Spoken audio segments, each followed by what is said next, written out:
ನಮಸ್ಕಾರ ಎಲ್ರಿಗೂ welcome to KPSC Times. So ನಾವು ಇಂಡಿಯನ್ ಕಾನ್ಸ್ಟಿಟ್ಯೂಷನಿಂದು ಮೋಸ್ಟ್ ಇಂಪಾರ್ಟೆಂಟ್ ಪಾರ್ಟ್ ಬಂದ್ಬಿಟ್ಟು ರಿಟ್ಸು. ಸೊ ರಿಟ್ಸು ನಮಗೆ ಯೂಶ್ವಲಾಗಿ ಎಕ್ಸಾಮಲ್ಲಿ ಕೇಳಿರ್ತಾರೆ. ಇದನ್ನು ಕ್ವೆಶನ್ ಕೇಳೋವಂಥದ್ದು ಯಾವ ಥರ ಕೇಳಿರ್ತಾರೆ ಅಂತಂದರೆ, ಸೊ ಎಕ್ಸಾಂಪಲು ಈಗ 4-5 ರಿಟ್ಸ್ ಏನಿದ್ದಾವೆ ಆ ರಿಟ್ಸ್ಗಳನ್ನ ಕೊಟ್ಬಿಟ್ಟು ಮ್ಯಾಚ್ ಮಾಡಿ ಅಂತ ಹೇಳ್ಬಿಟ್ಟು ಕೇಳ್ತಾರೆ. ಇಲ್ಲಾಂತಂದರೆ ಒಂದೇ ರಿಟನ್ನು ಕೊಟ್ಬಿಟ್ಟು ಡೈರೆಕ್ಟಾಗಿ ಏನಿದು ಅಂತ ಹೇಳ್ಬಿಟ್ಟು ಕೂಡ ಕೇಳ್ತಾ ಇರ್ತಾರೆ. ಸೊ ಅದಕ್ಕೆ ಈ ವಿಡಿಯೋಲಿ ನಾವು ಎಲ್ಲ ರಿಟ್ಸ್ಗಳನ್ನೂ ಕೂಡ ನೋಡ್ಕೊಂಡಿರೋಣ. ಸೊ ನೀವು ಹೊಸಬರಾಗಿದ್ದರೆ ಚಾನಲ್ನ ಸಬ್ಸ್ಕ್ರೈಬ್ ಮಾಡೋದ ಮರೆಯೋಕೆ ಹೋಗ್ಬಿಡಿ. ಅದೇ ಥರ ಬೆಲ್ ಐಕನ್ನು ಕೂಡ ಪ್ರೆಸ್ ಮಾಡ್ಕೊಂಡಿರಿ. ನೋಟ್ಸು PDFಸು ಅವೆಲ್ಲ ಬೇಕು ಅಂತಂದರೆ ನೀವು ಈ ನಂಬರಿಗೆ ಕಾಂಟ್ಯಾಕ್ಟ್ ಮಾಡ್ಕೊಂಡಿರ್ಬೋದು. ಫಸ್ಟ್ ಒನ್ ನಾವು ನೋಡ್ಕೊಳ್ಳೋಣ. ಫಸ್ಟ್ ಒನ್ ಬಂದ್ಬಿಟ್ಟು ನಮಗೆ ಮ್ಯಾಂಡಮಸ್. ಸೊ ಮ್ಯಾಂಡಮಸ್ ಅಂತ ಹೇಳಿ ಬಂದ ತಕ್ಷಣ ನೀವು ಕಮಾಂಡ್ ಅಂತ ಇದ್ದರೆ ಆಪ್ಷನಲ್ಲಿ ಅದೇ ಆನ್ಸರ್ ಆಗಿರುತ್ತೆ. ಮ್ಯಾಂಡಮಸ್ ಅಂತಂದ್ರೇನು? ಅದು ಕಮಾಂಡ್. ಅದು ಯಾವುದಕ್ಕೋಸ್ಕರ ಇಶ್ಯೂ ಮಾಡ್ತಾರೆ ಇದು ಮ್ಯಾಂಡಮಸ್ಸು, ಅದನ್ನು ನಾವು ನೋಡ್ಕೊಳ್ಳೋಣ. ಈಗ ಒಬ್ಬರು ಪಬ್ಲಿಕ್ ಅಥಾರಿಟಿ ಇದ್ದಾರೆ ಅಂತ ಹೇಳ್ಬಿಟ್ಟು ಅಂದ್ಕೊಳ್ಳೋಣ. ಸೊ ಪಬ್ಲಿಕ್ ಅಥಾರಿಟಿ ಅವರು ಮಾಡ್ಕೋಬೇಕಾಗಿರುವಂಥ ಡ್ಯೂಟಿ ಅಥವಾ ಅವರು ಮಾಡ್ಕೋಬೇಕಾಗಿರುವಂಥ ಕೆಲಸ ಕರೆಕ್ಟಾಗಿ ಮಾಡ್ತಾಯಿಲ್ಲ. ಆ ಟೈಮಲ್ಲಿ ಮ್ಯಾಂಡಮಸ್ನ ಇಶ್ಯೂ ಮಾಡ್ತಾರೆ. ಕೋರ್ಟಿಂದ ಮ್ಯಾಂಡಮಸ್ನ ಇಶ್ಯೂ ಮಾಡ್ತಾರೆ. ನೀವು ನಿಮ್ಮ ಡ್ಯೂಟಿನ ನೀಟಾಗಿ ಪರ್ಫಾರ್ಮ್ ಮಾಡಿ ಅಂತ ಹೇಳ್ಬಿಟ್ಟು. ಸೊ ಮ್ಯಾಂಡಮಸ್ ಬಂದ್ಬಿಟ್ಟು ಕಮಾಂಡು ಕೋರ್ಟ್ ಇಶ್ಯೂ ಮಾಡುತ್ತೆ ಪಬ್ಲಿಕ್ ಅಥಾರಿಟೀಸ್ಗಳಿಗೆ.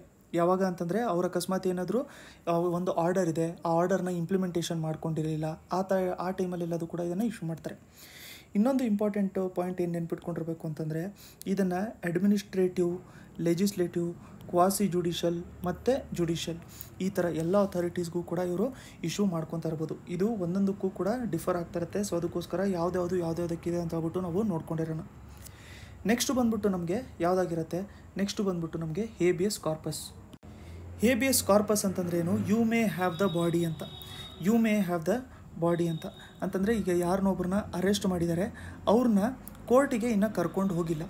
ಸೊ ಆ ಟೈಮಲ್ಲಿ ಏನು ಮಾಡುತ್ತೆ ಅಂತಂದರೆ ಕೋರ್ಟು ಹೇಬಿಯಸ್ ಕಾರ್ಪಸ್ಸು ಇಶ್ಯೂ ಮಾಡುತ್ತೆ. ಅಂತಂದರೆ ಯಾರಾದರೂ ಡಿಟೇನ್ ಮಾಡ್ಕೊಂಡಿದ್ದು ಅವ್ರಿಗೆ ಇನ್ನೂ ಕೋರ್ಟಿಗೆ ಪ್ರೊಡ್ಯೂಸ್ ಮಾಡ್ಕೊಂಡಿಲ್ಲ ಅಂತಂದರೆ ಆ ಟೈಮಲ್ಲಿ ಹೇಬಿಯಸ್ ಕಾರ್ಪಸ್ಸು ಇಶ್ಯೂ ಮಾಡ್ಕೊತಾ ಇರ್ಬೋದು. ಇವೆರಡಕ್ಕೂ ಕೂಡ ವರ್ಡ್ಸ್ ಏನೇನಿದ್ದಾವೆ ಅಂತಂದರೆ, ಹೇಬಿಯಸ್ ಕಾರ್ಪಸ್ಸಿಗೆ you may have the body ಅಂತ ಇದೆ, ಮ್ಯಾಂಡಮಸ್ಸಿಗೆ ವಿ ಕಮಾಂಡ್ ಅಂತ ಹೇಳ್ಬಿಟ್ಟು ಇದೆ. ನೆಕ್ಸ್ಟ್ ಬಂದ್ಬಿಟ್ಟು ನಮಗೆ ಪ್ರಾಹಿಬಿಷನ್ ಅಂತಂದ್ರೇನು? ತಡೆಯೋ ಅಂಥದ್ದು. ಸೊ ಯಾವುದಕ್ಕೆ? ಇಲ್ಲಿ ಹೈಯರ್ ಕೋರ್ಟ್ಸ್ ಏನಿರುತ್ತಲ್ಲ ಅದು ಲೋವರ್ ಕೋರ್ಟ್ಸ್ಗೆ ಇದನ್ನು ಇಶ್ಯೂ ಮಾಡುತ್ತೆ. ಎಕ್ಸಾಂಪಲು ಸುಪ್ರೀಂ ಕೋರ್ಟು ಹೈಕೋರ್ಟಿಗೆ ಇಶ್ಯೂ ಮಾಡ್ಬೋದು, ನಿಮಗೆ ಪ್ರಾಹಿಬಿಟ್ ಮಾಡ್ತಾ ಇದ್ದೀವಿ ಅಂತ ತಡೆಯೋ ಅಂಥದ್ದು. ಯಾಕೆ ಅಂತಂದರೆ ಹೈಕೋರ್ಟು ತನ್ನ ಜ್ಯೂರಿಸ್ಡಿಕ್ಷನಿಂದ ಹೊರಗಡೆ ಏನಾದರೂ ಹೋಗ್ತಾ ಇದ್ದರೆ ಅಥವಾ ಜ್ಯೂರಿಸ್ಡಿಕ್ಷನಿಂದ ಹೊರಗಡೆ ಹೋಗೋಂಥ ಚಾನ್ಸಸ್ ಏನಾದರೂ ಇದ್ದರೆ ಆ ಟೈಮಲ್ಲಿ ಹೈಯರ್ ಕೋರ್ಟ್ ಬಂದ್ಬಿಟ್ಟು ಲೋವರ್ ಕೋರ್ಟಿಗೆ ಇದನ್ನು ಇಶ್ಯೂ ಮಾಡುತ್ತೆ. ಇದು ನೋಡಿ, ಇದು ಬರೀ ಜುಡಿಷಿಯಲ್ ಮತ್ತು ಕ್ವಾಸಿ ಜುಡಿಷಿಯಲ್ ಅಥಾರಿಟೀಸ್ಗಷ್ಟೇ ಇದನ್ನು ಇಶ್ಯೂ ಮಾಡ್ಕೊಂಡಿರ್ಬೋದು. ಪ್ರಾಹಿಬಿಷನು ಅಡ್ಮಿನಿಸ್ಟ್ರೇಟಿವ್, ಲೆಜಿಸ್ಲೇಚರ್ಗೆಲ್ಲ ಇಶ್ಯೂ ಮಾಡ್ಕೊಳ್ಳೋಕ್ಕಾಗಲ್ಲ. ಪ್ರಾಹಿಬಿಷನ್ ಬಂದ್ಬಿಟ್ಟು ಜುಡಿಷಿಯಲ್ಲು ಮತ್ತು ಕ್ವಾಸಿ ಜುಡಿಷಿಯಲ್ ಅಥಾರಿಟೀಸ್ಗಷ್ಟೇ ಇಶ್ಯೂ ಮಾಡ್ಕೊತಾ ಇರ್ಬೋದು. ಅವರು ತಮ್ಮ ಜ್ಯೂರಿಸ್ಡಿಕ್ಷನಿಂದ ಹೊರಗಡೆ ಹೋಗ್ತಾ ಇದ್ದಾರೆ ಅಂತ ಹೇಳ್ಬಿಟ್ಟು ಪ್ರಿವೆಂಟಿವ್ ಆಗಿ ಒಂದು ಮೆಷರ್ ತೊಗೋಬೇಕು ಅಂತ ಹೇಳ್ಬಿಟ್ಟು ಇದನ್ನು ಇಶ್ಯೂ ಮಾಡ್ಕೊಳ್ಳೋವಂಥದ್ದು ಪ್ರಾಹಿಬಿಷನ್. ಸೊ ಇದಕ್ಕೆ ಶಾರ್ಟ್ಕಟ್ ಥರ ಏನೂ ಇಲ್ಲ. ನೆಕ್ಸ್ಟು ಸರ್ಟಿಯರಿ ಅಂತ ನಾವು ನೋಡ್ಕೋಬೇಕು ಅಂತಂದರೆ, ಇಲ್ಲಿ ಸರ್ಟಿಫಿಕೇಟ್ ಅಂತ ಇದೆಯಲ್ಲ, ಸೊ ಅದಕ್ಕೆ ಸರ್ಟಿಫೈಡ್ ಅಂತ ಏನಾದರೂ ನಿಮಗೆ ಆಪ್ಷನಲ್ಲಿ ಕಾಣ್ತಾ ಇದ್ದರೆ ಅದೇ ಆನ್ಸರ್ ಆಗಿರುತ್ತೆ. ಸೊ ಇದು ಯಾವುದಕ್ಕೆ ಇಶ್ಯೂ ಮಾಡ್ತಾರೆ ಅಂತಂದರೆ, ಇದನ್ನು ಕೂಡ ಹೈಯರ್ ಕೋರ್ಟ್ಸು ಲೋವರ್ ಕೋರ್ಟ್ಸ್ಗೆ ಇಶ್ಯೂ ಮಾಡುತ್ತೆ. ಏನು ಅಂತ?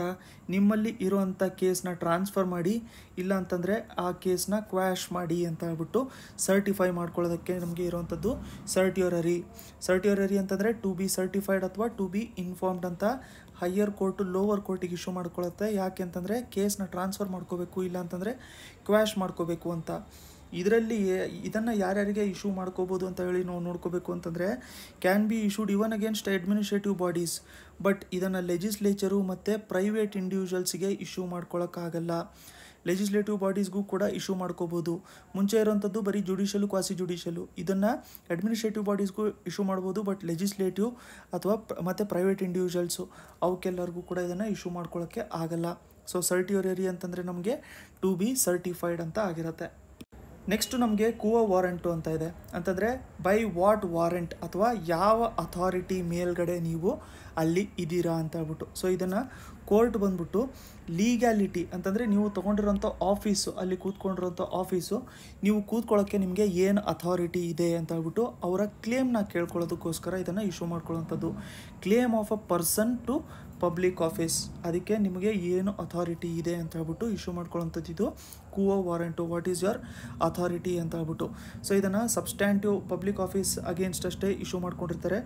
ನೆಕ್ಸ್ಟು ಮೋಸ್ಟ್ ಇಂಪಾರ್ಟೆಂಟ್ ಪಾಯಿಂಟ್ ಏನು ಅಂತಂದರೆ, ಇದನ್ನು ಮಿನಿಸ್ಟೇರಿಯಲ್ ಅಥವಾ ನಮಗೆ ಪ್ರೈವೇಟ್ ಆಫೀಸ್ ಅಗೇನ್ಸ್ಟ್ ಇದನ್ನು ಇಶ್ಯೂ ಮಾಡ್ಕೊಳ್ಳೋಕ್ಕೆ ಆಗಲ್ಲ. So cannot be issued in case of ministerial ಅಥವಾ ಪ್ರೈವೇಟ್ ಆಫೀಸು, ಅವ್ರ ಅಗೇನ್ಸ್ಟ್ ಇದನ್ನು ಇಶ್ಯೂ ಮಾಡ್ಕೊಳ್ಳೋಕ್ಕೆ ಆಗಲ್ಲ. ಸೊ ಇಷ್ಟು ತುಂಬ ಇಂಪಾರ್ಟೆಂಟ್ ಆಗಿರುತ್ತೆ. ವಿಡಿಯೋ ಇಷ್ಟ ಆಗಿದ್ದರೆ ಲೈಕ್ ಬಟನ್ನ ಪ್ರೆಸ್ ಮಾಡೋದು ಮರೆಯೋಕ್ಕೆ ಹೋಗ್ಬೇಡಿ. ಸಬ್ಸ್ಕ್ರೈಬ್ ಮಾಡ್ಕೊಂಡಿರಿ, ಬೆಲ್ ಐಕನ್ ಕೂಡ ಪ್ರೆಸ್ ಮಾಡ್ಕೊಂಡಿರಿ. ಲೇಟೆಸ್ಟ್ ವೀಡಿಯೋಸ್ ನೋಟಿಫಿಕೇಶನ್ ನಿಮಗೆ ಬರ್ತಾ ಇರುತ್ತೆ. ನೆಕ್ಸ್ಟ್ ವೀಡಿಯೋಲಿ ಮತ್ತೆ ಸಿಗೋಣ.